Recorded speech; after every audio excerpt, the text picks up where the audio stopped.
Eu tinha um discurso preparado, mas enquanto ouvia as intervenções anteriores, esta hora, que decorreu de uma decisão conjunta do Sr. Presidente Fernando Nunes e minha própria, no avião de Maputo para Lisboa, juntando a minha vocação de noctívago com a originalidade de uma inauguração de museu à noite, praticamente na passagem da meia-noite,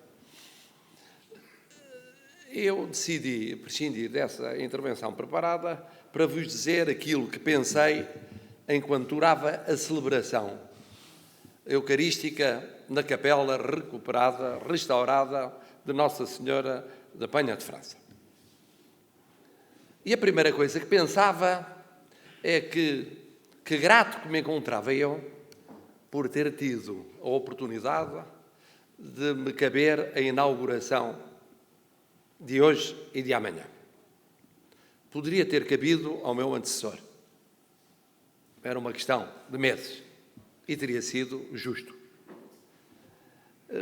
Do mesmo modo que grato deve ser para o Governo poder estar aqui nesta inauguração, poder ter sido o Governo anterior e teria sido igualmente justo.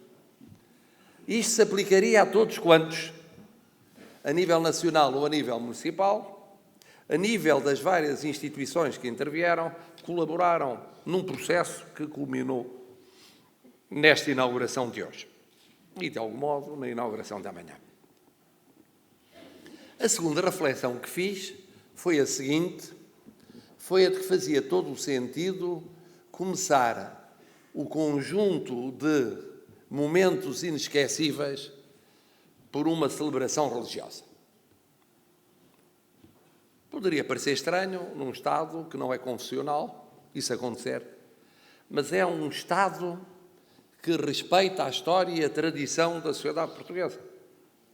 E, portanto, fazia todo o sentido que, integrada nessa história e nessa tradição, estivesse uma cerimónia ligada ao momento de recomeço de culto num património cultural riquíssimo, único, e que é riquíssimo à escala de Ilhavo, como é à escala nacional. A terceira reflexão foi a seguinte. Estou aqui numa capela construída no final do século XVII. Momento curioso da história de Portugal. Nós recuperámos a nossa independência em 1640 e depois, ao contrário do que se pensa, não foi fácil a consolidação da independência. As guerras da restauração duraram praticamente meio século. Meio século. A independência não é uma realidade que se faça de um dia para o outro. Teve de ser consolidada por um processo muito complexo e é praticamente no fim desse processo que nasce o palácio e nasce a capela. Passam uns tempos e em 1824 nasce a Vista Alegre. Momento também complexo da vida portuguesa. Portugal tinha experimentado esse momento único que é da capital do Império se encontrar fora da capital do Império, se encontrar no Brasil. Caso único na vida dos antigos impérios europeus ocidentais. E depois ter sofrido invasões francesas e contra-invasões britânicas. E é no termo desta experiência, mas ainda antes de uma sangrenta guerra civil, que nasce a Vista Alegre. Exigindo uma grande coragem de quem lançou, uma grande criatividade, porque o momento era um momento difícil da vida nacional. E um cumprimento é devido à família Pinto Basto, porque está associada a esse momento fundador e continua associada durante longos tempos à vida da Vista Alegre, até chegarmos ao presente. E isto é a riqueza de Portugal. Portugal é feito desta história. Portugal é feito da capela do século XVII, do final do século XVII. Como é depois do arranque industrial precursor do início do século XIX. E depois deste longo processo histórico que vem até hoje, estamos no século XXI, a abrir uma nova página, a iniciar um novo ciclo. Aqui, todos nós testemunhas desse momento refundador. Essa é uma riqueza da nossa pátria. É uma pátria com história. É uma pátria com memória. É uma pátria com altos e baixos, com alegrias e tristezas, mas com mais alegrias do que tristezas, mais momentos de criação e de recriação do que momentos de desalento. E depois, porque as cerimónias religiosas obrigam a que se esteja atento, e muito atento, seja-se crente ou não seja, eu ouvi com atenção a homilia do Sr. Bispo de Aveiro, Excelência Reverendíssima, e que a propósito dessa coincidência, não pensada por nenhum de nós, quando se fixou esta noite e o dia da manhã, que era a coincidência com o dia do Corpo de Deus, a homilia falava do pão material e do pão espiritual, que são indissociáveis. E aquilo que estamos hoje aqui a testemunhar também é a conjugação do pão material com o pão espiritual. Do pão material, porque neste abrir de um novo ciclo há um arranque industrial, há um arranque turístico, mas há uma obra social, a obra que se traduz em olhar para uma comunidade que se fez ao longo dos séculos, uma comunidade importante para este município, aquelas famílias que estavam lá fora, gratas pelo momento que estamos a viver, porque têm a noção exata que significa uma abertura para o futuro, e esse é o pão material. É o pão material que se traduz no emprego criado. O pão material que se traduz na continuação de uma linhagem operária adaptada aos dias de hoje. O pão que se traduz num novo tipo de indústria, ou indústria-serviço, que é o turismo de qualidade.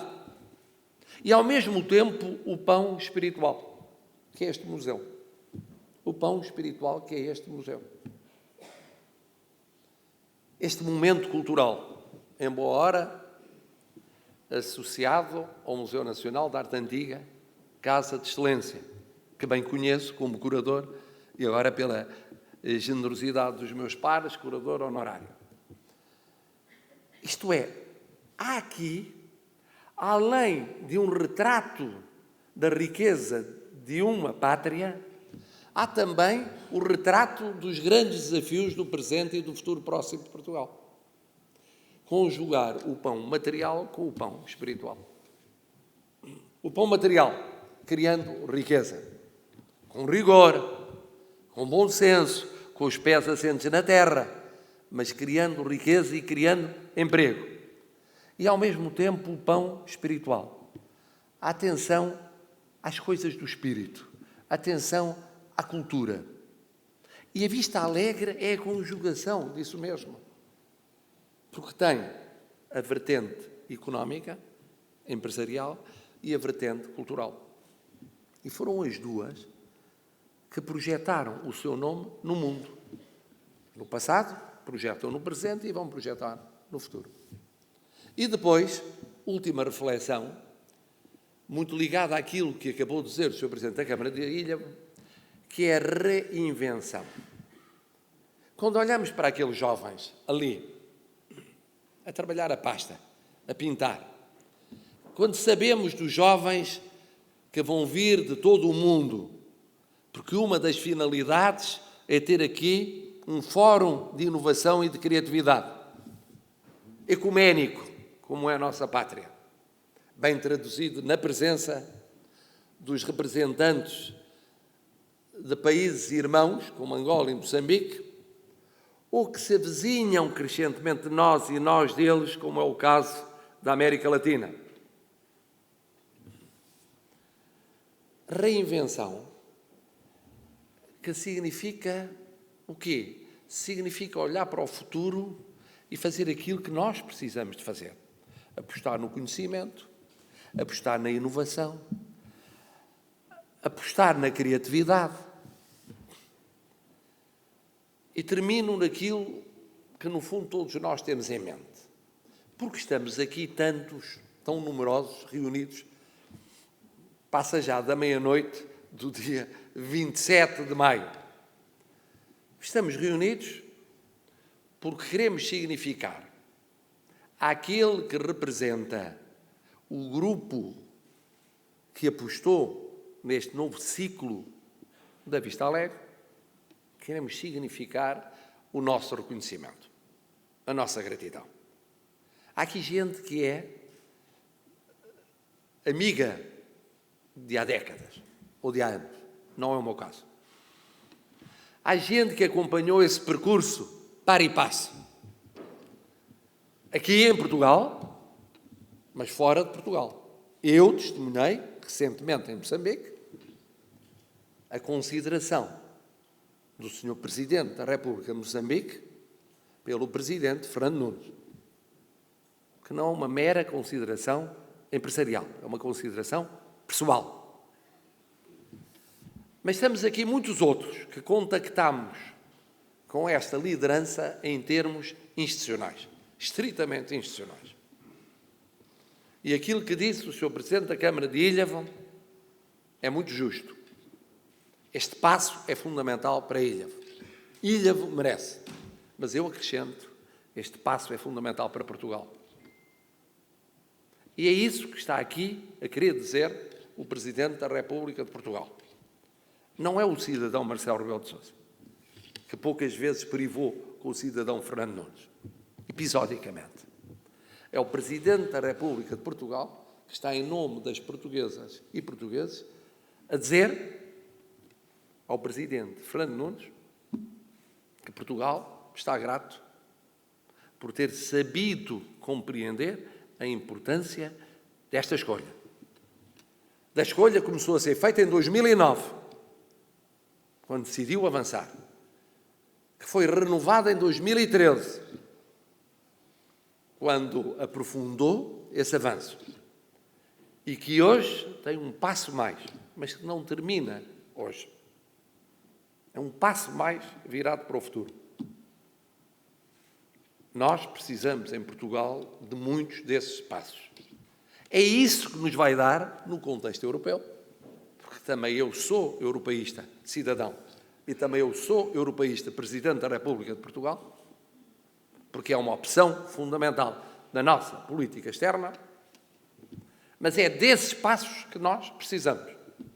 E são eles que nos fazem acreditar mais em Portugal. E é essa gratidão, esse reconhecimento que, com toda a simplicidade, lhe queria transmitir. Muito obrigado, em nome de Portugal.